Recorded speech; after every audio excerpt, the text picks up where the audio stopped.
Résumé de l'épisode précédent. Ulysse et Pénélope marchent depuis des semaines à travers la montagne sur une terre inconnue. Ils s'apprêtent à atteindre un village lorsqu'une troupe d'hommes armés les entoure. 99e épisode qui voit une rame changer de fonction. Les sabres des hommes sont longs, recourbés et terriblement pointus.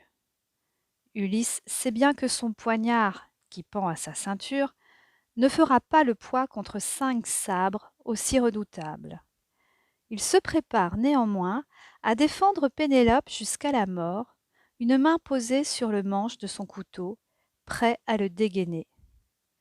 Celui qui semble le chef interpelle Ulysse et Pénélope dans une langue inconnue. Ils ne comprennent pas un mot.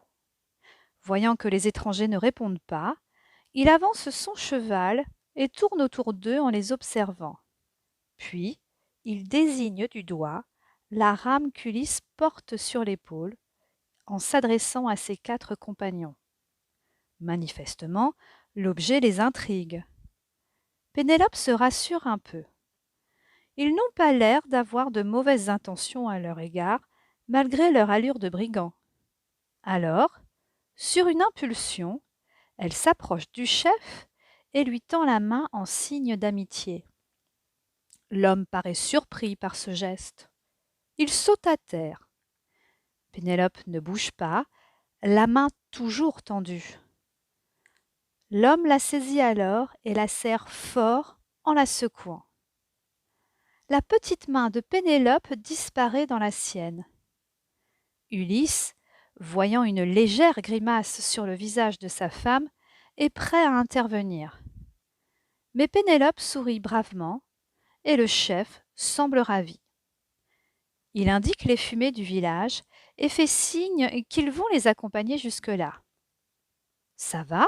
S'inquiète Ulysse à l'oreille de Pénélope. Oui, répond-elle, mais j'ai bien cru qu'il allait me broyer les os. Il a la force d'un titan, ce montagnard. Bientôt, ils arrivent à l'entrée du village. Jamais ils n'ont vu de maison ainsi construite. Les murs sont constitués de gros troncs d'arbres attachés les uns aux autres avec des cordes. Les toits sont recouverts d'un mélange de paille et de bouse de vache séchée. Une fontaine recueille l'eau qui dévale la montagne en un bassin clair et moussu.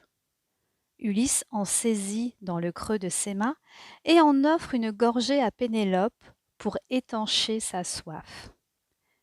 Les visages des femmes et des enfants qui les voient arriver semblent aussi fermés que ceux des hommes qui les ont escortés jusque-là.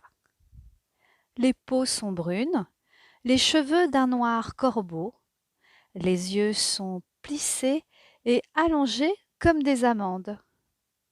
En un curieux défilé, chacun s'approche, fait plusieurs fois le tour des étrangers pour bien les observer. L'attention se porte particulièrement sur la rame qu'Ulysse n'a pas ôtée de son épaule.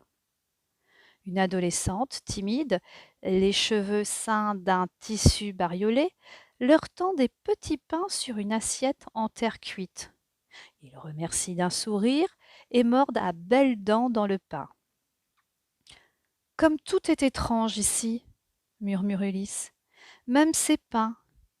Ils ressemblent à ceux que nous cuisons, même forme, même odeur, et pourtant ce n'est pas du tout le même goût.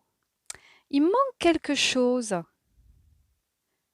Pour pouvoir s'asseoir sur les peaux de mouton jetées au sol, Ulysse a posé sa rame contre le mur d'une des maisons. On leur apporte de la viande grillée, des fruits.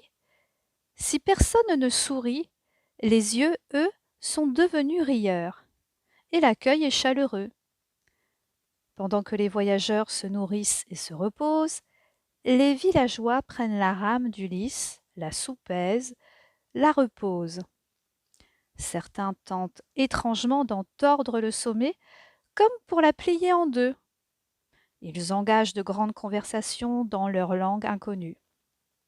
Pénélope tend l'oreille, essayant de reconnaître un mot par-ci, par-là. En vain. Une fois le repas fini, le chef revient et invite Ulysse et Pénélope à le suivre. Il les conduit sur une petite place à l'arrière du village, presque adossée à la paroi rocheuse. Des épis de blé sont éparpillés sur le sol. Des villageois sont occupés à les battre pour en extraire les grains. Ils tiennent, à bout de bras, un long bâton au bout duquel est attaché un morceau de bois articulé, accroché avec 2 lanières de cuir. En un mouvement presque gracieux, ils lèvent le bâton puis abattent le morceau de bois qui vient frapper le blé au sol. Derrière Ulysse surgissent 3 hommes qui portent sa rame. Ils la lui tendent et, d'un geste, indiquent qu'ils veulent voir Ulysse s'en servir pour battre le blé. J'ai compris, s'exclame Pénélope. Ils prennent ta rame pour un fléau à battre le blé. Et comme ils ne comprennent pas comment ça marche, ils veulent te voir t'en servir. Ulysse part d'un immense éclat de rire. Ces gens-là n'ont donc jamais vu un bateau, ni ses rames. Ulysse, crie Pénélope, ils ne connaissent ni la mer, ni le sel. C'est cela qui manquait au pain, le sel. Nous sommes arrivés. Alors Ulysse bondit. Il attrape sa rame et il la plante en terre, bien droite, dressée vers le ciel, comme Tirésias le lui a recommandé.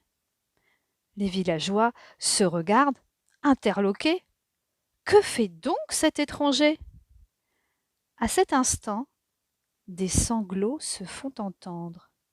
Les pleurs semblent provenir d'une des maisons qui bordent la place. L'une des femmes qui battait le blé s'approche de Pénélope et lui fait signe d'entrer. Que va-t-elle découvrir dans cette maison? Cric-crac, mon histoire est terminée.